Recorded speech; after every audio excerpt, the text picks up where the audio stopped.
most beautiful thing, that we become the friends of Jesus Christ. And that, when we consider what that relationship means, that we are not only sons and daughters of God our Father, but that we are friends with Jesus Christ. So much so that we are grafted into Him. So much so that, as St. Catherine says, it's one soul inhabiting two bodies. That we begin to be completely unified with each other. We grow every single day. And it is my philosophy that the way that we grow in this unity with Christ is we are grafted onto Him, and we become healthy by being grafted onto Him. That we become better at the end of the day than we are at the beginning. And that is simply all it is. Remember that trees are only perfect insofar as they are growing. If a tree stops growing, that means it's dead. And so our growth does not have to be exponential. We would love to have these great religious experiences. We would love to have these great bursts of growth. But that's not how it works with God. It works that we are taken away from what makes us sick, that we are grafted on to Jesus Christ in baptism that makes us whole, that we begin to grow with Him, and over time, we begin to look and act just like Him. So don't be discouraged that you're not perfect. You don't have to be perfect. You have to grow. And that is what it truly means to love. And that seed is planted in faith. The growth begins in hope, and it begins to bear fruit in love. I will just give you one last analogy here in this talk. And that's this. Is that I went to Florence. I lived in Florence for a summer to study Italian. And they had the Accademia Museum where Michelangelo has his statue of David. But there's other things there, by the way. And one of the things that they have in there are unfinished pieces of work that he's done.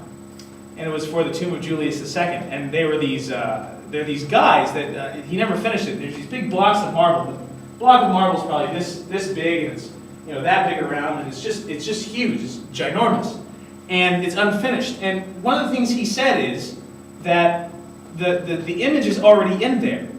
I just remove the bits of rock that aren't supposed to be. And if you watch these guys work every single day, if you watch these great marble cutters and great artists work, they remove little tiny bits. And if you were to watch them day after day, it would look like they're making almost no progress. But you go back to that statue after 10 or 20 years of that work, and it begins to take form, and it begins to become polished. And that's what He does for us, is that He removes the little bits from us, and we grow every single day closer and closer and closer to Him. That's why sometimes it's frustrating that we have to, when we go to confession, I hear this all the time, I confess the same thing every time, Father. Well, of course, because you're not done with it yet. It hasn't been completely removed, and every time we confess, it's removed. Every time we grow in love, it gets removed. And every time that we grow in this ability of God's grace to make the choice that for His glory, we become closer and closer friends to Him.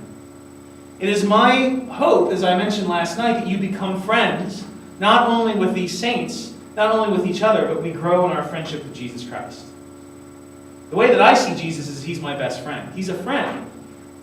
And that friendship is the highest form of relationship that we can have. It really is. It's a beautiful thing. So I'm going to close here with an act of love that's written on the 4th page here.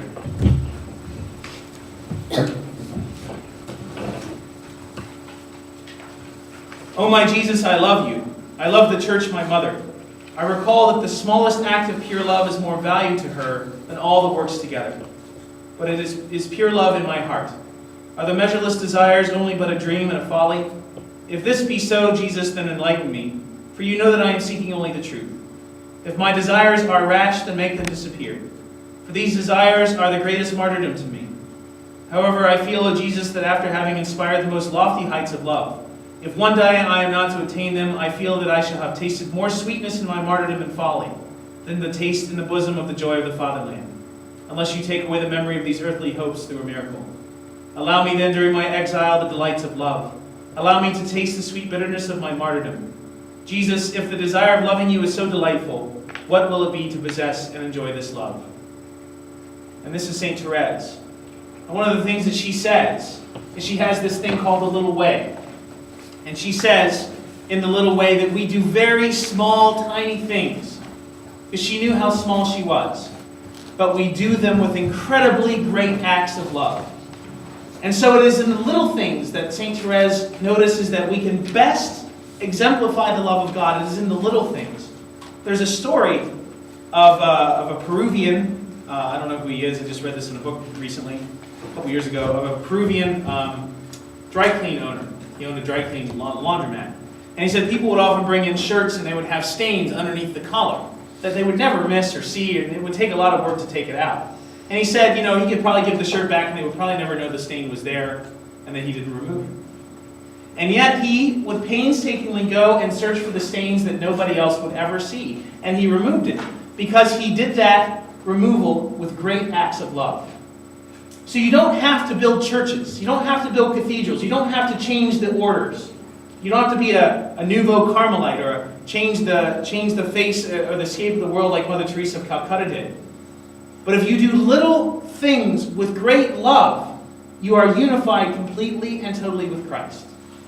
And you can bring heaven to earth in the very smallest and littlest actions of your day. From cooking for the kids to taking care of your husband to doing your work, if you do them all with great love, if you do them all with selflessness and detachment, and not seeking pleasure necessarily. Pleasure will come from this, by the way, but shouldn't be the end. You will bring heaven to earth, and people will see and experience Christ in you. And at the end of our life, I hope that like St. Therese, like Catherine of Siena and St. Teresa of Avila, that at the end of our life it is hard to tell where Jesus Christ stops and where we begin. That we have grown so perfectly in unity and in love with Him. That is the purpose of our life. This is the reason we have been created. And it will be what we will enjoy, as St. Therese says here, for all of eternity.